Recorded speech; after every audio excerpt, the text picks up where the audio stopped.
राधे राधे सभी को। Welcome back to my channel the teacher life. आज हम लोग बाल विकास एवं शिक्षा शास्त्र का प्रैक्टिस सेट करेंगे, सीडीपी का प्रैक्टिस सेट करेंगे, जिसमें हमारा पहला क्वेश्चन है, बाल विकास में डैश से डैश तक होने वाली बुद्धि व बदलाव का अध्ययन किया जाता है। पहला ऑप्शन है हमारा जन्म माध्यमिक बाल्यावस्था, जन्म किशोरावस्था, गर्भधारण माध्यमिक किशोरावस्था, गर्भधारण माध्यमिक बाल्यावस्था। इसमें क्या हो जाएगा, बाल विकास में गर्भधारण माध्यमिक बाल अवस्था तक होने वाली वृद्धि व बदलाव का अध्ययन किया जाता है। मतलब बाल विकास में किसका किसका अध्ययन किया जाता है, गर्भ से धारण लेकर माध्यमिक बाल अवस्था का अध्ययन किया जाता है। अगला क्वेश्चन है हमारा, कथन है, कथन और तर्क वाला है, जो दर्शन और रीजनिंग जिसको कहते हैं। ये और क्वेश्चन बहुत पूछते हैं, ध्यान दीजिएगा। बच्चों के विकास के मार्ग व प्रगति का सटीकता से पूर्वानुमान नहीं लगाया जा सकता।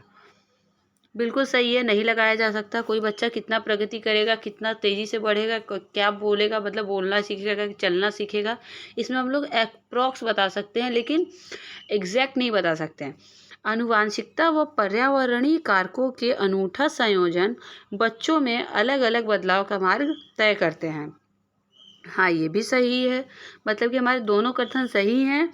और क्या दोनों एक दूसरे से रिलेट कर रहे हैं? बिल्कुल कर रहे हैं। प्रगति का सटीकता से पूर्वानुमान नहीं लगाया जा सकता। और जो आनुवंशिकता, हेरिडिटी और इन्वायरमेंट दोनों का रोल होता है बच्चों में, कि हाँ बच्चा क्या पहले करना सीखेगा। मतलब होता है ना, कुछ गुण आ जाते हैं, जैसे कोई मदर टीचर है या कोई फादर टीचर है, तो बच्चों में कुछ टीचरों वाले गुण आ जाते हैं। तो ए और आर दोनों सही है, और आर ए की सही व्याख्या भी करता है। अगला क्वेश्चन है हमारा, समाजीकरण। समाजीकरण मतलब सोशलाइजेशन। समाज के रीति रिवाजों को पारित करने की एक सरल प्रक्रिया है, जटिल प्रक्रिया है, जो प्रत्यक्ष और अप्रत्यक्ष दोनों रूप से होती है। व्यवस्थित तरीके से होने वाली एक रैखिक प्रक्रिया है। औपचारिक प्रक्रिया है, जो केवल परिवार द्वारा नियोजित होती है। केवल वाला ऑप्शन आपको देख के ही पता चल रहा होगा कि ये ऑप्शन हमारा नहीं होगा। ये सब हमारे की पॉइंट होते हैं, जो मैंने सीटेट के पहले देखे थे, समझ में आ गए थे मुझे कि हाँ, केवल वाले ऑप्शन, थोड़े बड़े वाले ऑप्शन क्या है, मतलब कैसे क्वेश्चन को एलिमिनेट करना है, कैसे सही ऑप्शन चूज करना है। औपचारिक प्रक्रिया केवल वाला हट जाएगा, तो हमारा एक ऑप्शन हट जाता है। व्यवस्थित तरीके से होने वाली एक रैखिक प्रक्रिया है, यह एक रैखिक प्रक्रिया नहीं है। समाज के रीति रिवाज को एक सरल प्रक्रिया भी नहीं है। ये क्या है, हमारा जटिल प्रक्रिया है, जो प्रत्यक्ष और अप्रत्यक्ष दोनों होती है। मतलब कि हम लोग कुछ चीज़ें देख कर सीखते हैं, डायरेक्ट हमें सिखाते हैं। कुछ चीज़ें क्या होती है, मतलब इनडायरेक्टली भी हम सीख जाते हैं। तो सोशलाइजेशन क्या है, एक जटिल प्रक्रिया है, और अप्रत्यक्ष और अप्रत्यक्ष दोनों रूप से होती है, डायरेक्ट और इनडायरेक्ट। अगला क्वेश्चन है हमारा, देखिए सीटेट में ऐसे ही लंबे लंबे क्वेश्चन आते हैं। ऑप्शन दिए रहेंगे, फिर नीचे अलग से ऑप्शन दिए रहेंगे कि आपको इस ऑप्शन में से भी चूज करना होगा कि कौन सा ऑप्शन मेरा सही है। अमूर्त संक्रियात्मक, जो हमारे सामने नहीं है, फिर भी हम उसके बारे में इमेजिन कर सकते हैं, वो होता है अमूर्त। संक्रियात्मक चरण के विद्यार्थियों के लिए शिक्षिका को पदानुक्रम संबंधों को दर्शाने के लिए आरेखों का प्रयोग करना चाहिए।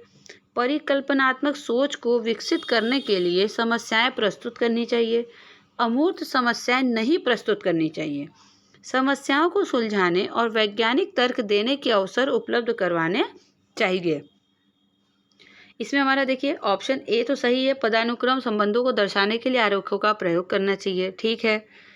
परिकल्पनात्मक सोच को विकसित करने के लिए समस्याएं प्रस्तुत भी करनी चाहिए, कि हम जो मतलब हमारे सामने नहीं, उसको इमेजिन करके भी हम प्रॉब्लम को सॉल्व कर सकते हैं। अमूर्त वाला तो प्रस्तुत नहीं करनी चाहिए। देखिए यहाँ नहीं दे दिया है, इसलिए ये हमारा सेंटेंस ही गलत हो जाएगा। अगर वही है दिया होता अमूर्त समस्याएं प्रस्तुत करनी चाहिए, तो ये भी हमारा सही हो जाता। समस्याओं को सुलझाने और वैज्ञानिक तर्क देने के अवसर उपलब्ध कराने चाहिए। तो ए, बी और डी हमारा सही है, ये हमारे ऑप्शन में दिया है, फोर्थ ऑप्शन में, जो हमारा करेक्ट हो जाएगा। अगला क्वेश्चन है हमारा, जीन पियाजे के संज्ञानात्मक विकास के सिद्धांत में संयोजन और समावेशन किसकी पूरक प्रक्रियाएं हैं? पहला ऑप्शन अनुकूलन, सीखने का निकष्ट क्षेत्र, संरचनात्मक चित्रण, अग्रिम आयोजन। चारों ऑप्शन में से क्या हो जाएगा हमारा? अनुकूलन। अनुकूलन एक ऐसी प्रक्रिया है जो समावेशन और संयोजन में मदद करती है।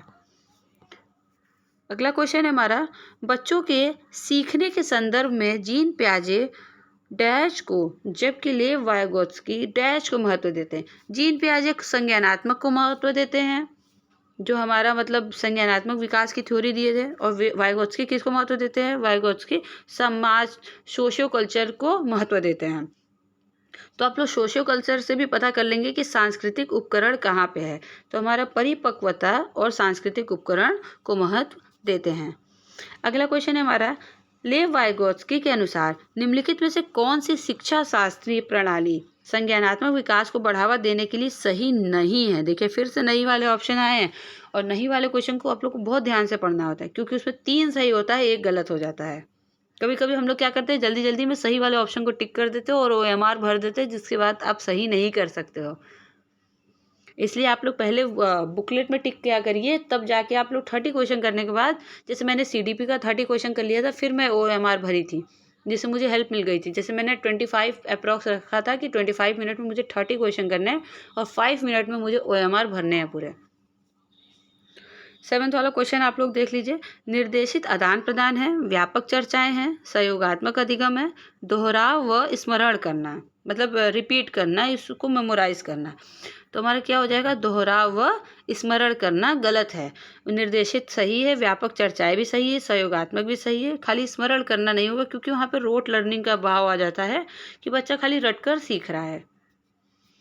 8 हमारा क्वेश्चन है, कैरोल गिलिगन ने लॉरेंस कोलबर्ग के नैतिक विकास, कोलबर्ग ने नैतिक विकास का सिद्धांत दिया था, जिसमें 3 स्टेज आते हैं, और हर एक स्टेज में 2-2 स्टेज आते हैं, जिससे टोटल 6 स्टेज हो जाते हैं। नैतिक विकास की समालोचना करते हुए तर्क रखा कि कोलबर्ग नारीवादी नैतिकता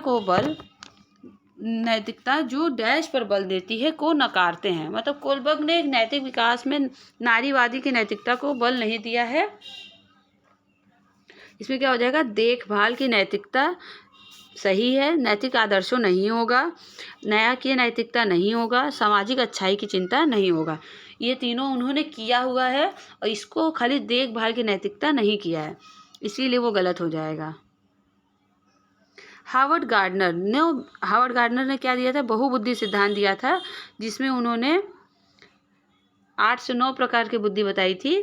अलग अलग मतलब ये हर व्यक्ति के पास अलग अलग प्रकार की बुद्धि होती है, जिसको आप लोग डिटेलिंग में पढ़ लेंगे तो आप लोग सारे क्वेश्चन इसमें ले जाएंगे। इसमें से 2-3 रिलेटेड क्वेश्चन पूछ लेता है। हावर्ड गार्डनर के, लॉरेंस कोलबर्ग के 2-3 पूछता है, जीन पियाजे के 2 से 3 पूछता है, वाइगोत्स्की के पूछता है, स्किनर का आ जाता है, पावलोव का आ जाता है।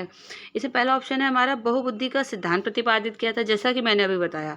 प्रतिपादित किया कि संज्ञानात्मक क्षमता बुद्धिमत्ता के निर्धारण की एकमात्र विशिष्टता है। बुद्धिमत्ता को मापने के लिए बहुबुद्धि लब्धि की संरचना प्रतिपादित की। 4 गुणनखंड के आधार पर 16 अलग प्रकार की बुद्धिमत्ता का विस्तार पूर्वक उल्लेख किया है। इसमें मैंने बताया ना अभी कि बहुबुद्धि का सिद्धांत दिया था हावर्ड गार्डनर ने, जो कि एकदम सही है। बड़े बड़े ऑप्शन को पढ़ करके चिंता मत करिएगा कि वही सही होगा, ऐसा कुछ नहीं होता है। हावर्ड गार्डनर ने बहुबुद्धि का सिद्धांत प्रतिपादित किया था। आप लोग पढ़ के जाइए, आप लोग का सीटेट का पेपर अच्छा जाएगा। 10th वाला क्वेश्चन है मेरा, राष्ट्रीय शिक्षा नीति 2020 के अनुसार शिक्षा को किस पर बल देना चाहिए? पहला ऑप्शन है संकल्पनात्मक समझ, गैर संदर्भित विषय वस्तु, रट कर सीखना, परीक्षाओं के लिए सीखना। परीक्षाओं के लिए सीखना पे बल नहीं देना चाहिए। रट कर सीखना एकदम गलत बात है। गैर संदर्भित विषय वस्तु पढ़ के क्या ही कर लेंगे बच्चे ऐसे कि हाँ चैप्टर कुछ और है, हम पढ़ा कुछ और रहे हैं। चैप्टर है अकबर के बारे में, हम पढ़ा रहे हैं दूसरे महाराजा के बारे में, तो गलत हो जाएगा। इसमें पहला ऑप्शन हमारा सही हो जाएगा संकल्पनात्मक समझ, मतलब कि हम अपनी क्रिएटिव सोचें, कुछ अलग सा सोचें, कुछ इनोवेटिव सोचें जो हमारे सामने नहीं है, उसको भी इमेजिन करके हम प्रॉब्लम को सॉल्व कर लें। हम लोगों को ऐसा पढ़ाना चाहिए, ये हमारे NEP के अनुसार कहा गया है।